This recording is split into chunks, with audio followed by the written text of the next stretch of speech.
When the funeral ends, Rob brings his family to a local diner, when a man comes toward him and introduces himself as Dale Lamb's brother, another guy who gets testicular cancer.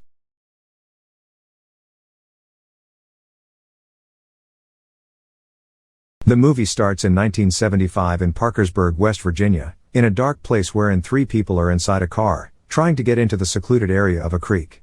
When they start to swim, a guard confronts them, and commands them to go away.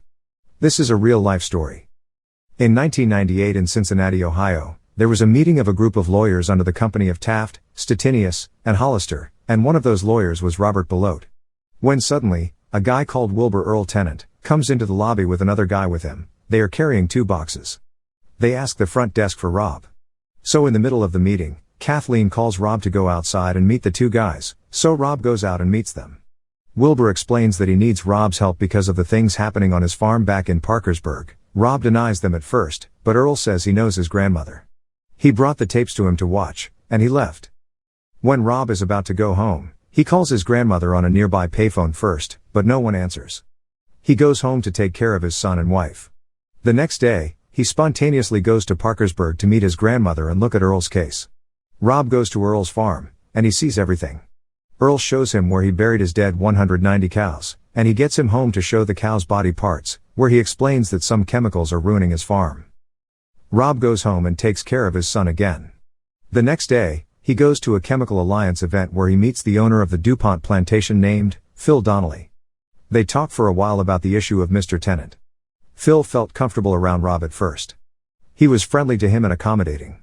Phil also gives what Rob wants, explaining their plantation, chemicals, and company. So Phil willingly gives it to him.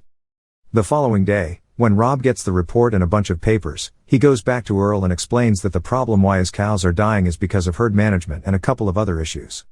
Earl gets mad because he knows that's not true. So Earl takes Rob to the Washington Works, another plantation near their house, and shows him the chemicals they are producing that are killing his animals. Rob goes back to the office and explains the case to Tom Terp, Rob's boss. 1999, 1 year after the Tennant case, Rob is still searching for the details, looking at every possible way that he might oversee. He gets to a word called PFOA, which he struggles to find its meaning. He searches in every dictionary and asks his colleagues what its meaning is, but no one can answer. Rob goes to another Ohio Chemical Alliance. He brings his wife and meets others as well. He talks to Phil and asks about the details sent to him, until Ron confronts Phil that he will sue him. Phil gets mad and starts to curse at Rob. Everyone is looking at them. Tom gets mad at Rob at first because he is running against a big, powerful company. But Rob calls another colleague to finalize the complaint against DuPont in Wood County. After that, Rob receives tons of boxes that he will dig into. On the other hand, Earl's life gets complicated when they go into a diner, and everyone seems mad at them. Furthermore, Rob is asking another colleague of his about the PFOA. But this guy explains every science behind it. It's also called FOS in the right term. He elaborates on all the effects of this chemical on the environment and every little detail that Rob needs to know. In the year 2000, 2 years after the Tennant case, Earl and his family go to a local church when they notice that everyone is looking at them, which makes them uncomfortable. On the other side, Rob is staring at the window, looking after his son, when someone calls him and tells him about the lab result, telling that fluorocarbon is the chemical that causes blackness in the teeth. Rob remembers that the decaying teeth of Earl's dead cow is black. So he stands up and realizes that the poison is in their water. Back in Earl, he goes to a clinic for a checkup with his wife, because of his nonstop coughing for a year already. When they get home, Earl realizes that their house has been raided, lots of their things are messy, and his evidence is being taken. He hears a rumbling sound from above, and when he goes out, he sees a helicopter roaming around their house. Luckily, they didn't do anything to him. With Rob, he spends his time searching all throughout the endless boxes that he has. He looks for every detail in every paper.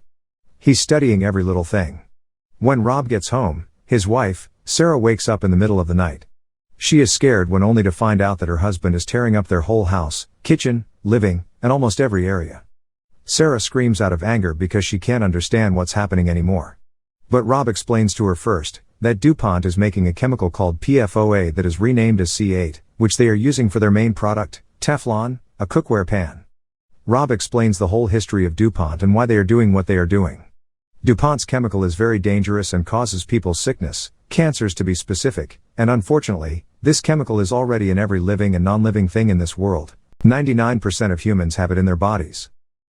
Sarah gives birth, and the first thing that Rob checks is his formation because he might be deformed, like the kid of Sue, who's a former employee of DuPont who got exposed to the chemicals that caused her son to be deformed. His name is Bucky. Rob explains this case as well to Phil and Earl. When Earl and Rob meet again, Earl reveals that it's too late because he and his family have already gotten cancer. Before he goes, he sends lots of memos to different emails to tell what is DuPont's secret. Rob comes home with a broken heart, and he breaks down with his wife. Earl's condition makes it worse. But the thing that he knows is that all of the news on every TV station is all about DuPont's dark secret. Back in Parkersburg, there are another two victims of DuPont, Joe and Darlene Keeger. Rob and his team go to their house to hear what is their story because they can use it as another complaint against the company. According to the Keegers, they have been working in DuPont as well and got affected by their chemicals. Darlene's first husband died because he got sick from the chemical, and she also had to go under an emergency hysterectomy. Darlene remembered everything and put all the pieces together. She had been wondering why DuPont was concerned about their drinking water before, and workers in the DuPont plant got the Teflon flu. After hearing this story, Rob drives home with his family, and he gets mad in the middle of the road. He is frustrated about everything he has heard. It breaks his heart until minutes later when Sarah finds a medical brochure in Rob's car that they can use as another evidence to fight DuPont. Rob goes to the office and explains the medical continuation that DuPont provides. All of his co-workers are listening to him until one of his colleagues, James, gets pissed. He complains that this kind of case is not their company's specialty. They have been wasting their time in one case, to prove that everything is nonsense about DuPont. James insists on taking a vote if they will continue the case. But their boss Tom gets mad and says that he is the one holding that meeting, and James doesn't have the right to decide on what will happen. Tom also defends Rob because of the loads of time he spent studying the case and putting all of the effort that he has left. In the end, they continue the meeting and the case. In 2002 it was the start of the first hearing. Earl is sitting in a wheelchair full of weakness. He is pale and can barely talk. Rob sees Earl and his wife in the middle of the hallway, and Rob assures him that he will do anything to win the case. The hearing starts, and the case against DuPont is revealed by the lawyers led by Rob. Rob explains everything from scratch and describes how hazardous DuPont's materials and chemicals are. Against them, DuPont gets a scientist named Dr. Kimball, to contradict all of what Rob and his colleagues say. When the hearing ended, there was a lot of media outside, and the case was widely popular across the globe. Everything about DuPont's secret gets a revelation. In 2003, the DuPont case went global. Nobody uses Teflon materials anymore, and all the indications are put outside the media. Their reputation is destroyed. In Parkersburg, Joe and Darlene wake up in the middle of the night because their neighbor's house is on fire. Joe immediately goes to the rescue and calls the firefighters.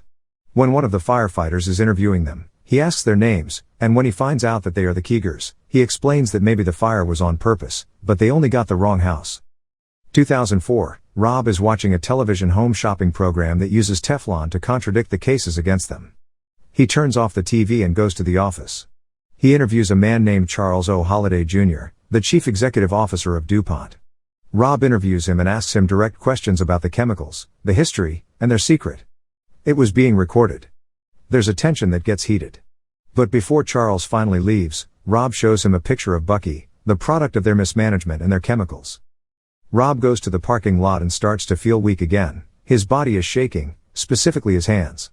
He briskly walks towards his car and sees a man standing afar. He gets scared and gets inside his car. Rob refuses to turn on the car at first because he thinks he might get blown up. He starts the car, and he leaves. He goes to a meeting with other men about medical monitoring because they need data to prove their point about the DuPont case. In 2005, surprisingly, many people helped them. They started doing community blood tests for free in many areas of America to get some data. When Christmas comes, a friend calls Rob and gets him the news that they finally have enough people to get data because 69,000 people got tested. Rob is so happy and tells his family. 2009 comes, and Earl dies. Rob and his family attend his funeral. When the funeral ends, Rob brings his family to a local diner, when a man comes toward him and introduces himself as Dale Lamb's brother, another guy who gets testicular cancer. The strange man is crying, and almost blaming Rob because it seems that nothing is happening after they get their blood tested. After the man left, Sarah said that they needed to go home, and as they were driving along the streets, people were looking bad at them, telling by their eyes that the blood test was useless. Rob gets home and starts to call the hospital, but the person on the phone explains that they are having a hard time because it's the first ever massive group of people to get their blood tested in history. She also explains that it's not easy because they have to track each individual's medical history. In 2010, when Rob is at home eating breakfast with his family, Sarah sends his boys to school when Rob opens up and asks if they can still afford to send them to Catholic school. Sarah gets frustrated at Rob because they are short and broke because of the case. She explains that Rob is not getting any other cases, except he's been working on the same thing for years now. In 2011, Rob talked to Tom and still complains about the Washington Works, why they are still operating, and everything they are doing now. Rob also asks for a salary, but Tom explains that it's his fourth pay cut because he's not getting any other clients and cases. Rob's right part of his body starts to shake, and when he stands up, he faints and gets to the emergency hospital. Sarah is waiting, and the doctor comes out. She says that it's a transient ischemic attack, it's like a stroke, and it's because of too much stress. Sarah assures us that it's not anything caused by a chemical. Sarah also confronts Tom for not being fair to Rob, and she says that his life is terrible and his job is his life, stop making him feel like a failure. Tom isn't able to reply to Sarah, and she walks out as well. In 2012, Rob and his family were in church. When they are about to go home, they stop by a gas station. When a man asks him about the game, Rob isn't able to answer, and he recognizes the face, it's Bucky. Rob is speechless. A woman calls Bucky from the inside and calls his name. Bucky goes inside the car and leaves. Rob goes to the office and gets a call from Sarah Frank from Science Panel, and she apologizes at first because it takes her 7 years to call. She explains that the chemical causes every disease. Sarah also confirms that more than 3,000 people confirmed they got a severe illness after the blood test, while most of them have a possibility of getting it later in life. When Rob gets home and has dinner, someone calls him and explains that DuPont is reneging. It frustrates Rob because his work might get useless throughout the years, but he refuses and still goes into the fight. In 2015 in Columbus, Ohio, the trial court, another hearing starts, and when all of the people are changing, the judge asks Rob's name, and he states it. The judge gets surprised because after all these years, he's still there. After almost a 2-decade ongoing fight against DuPont. The movie ends by showing the real people behind every character. The effect of these trials: first of these cases, Rob won a jury award of $1.6 million, the second was $5.6 million, and this is $12.5 million. DuPont gives $600 million for the 3,000 plus cases confirmed by the blood test who got a disease after using a DuPont product.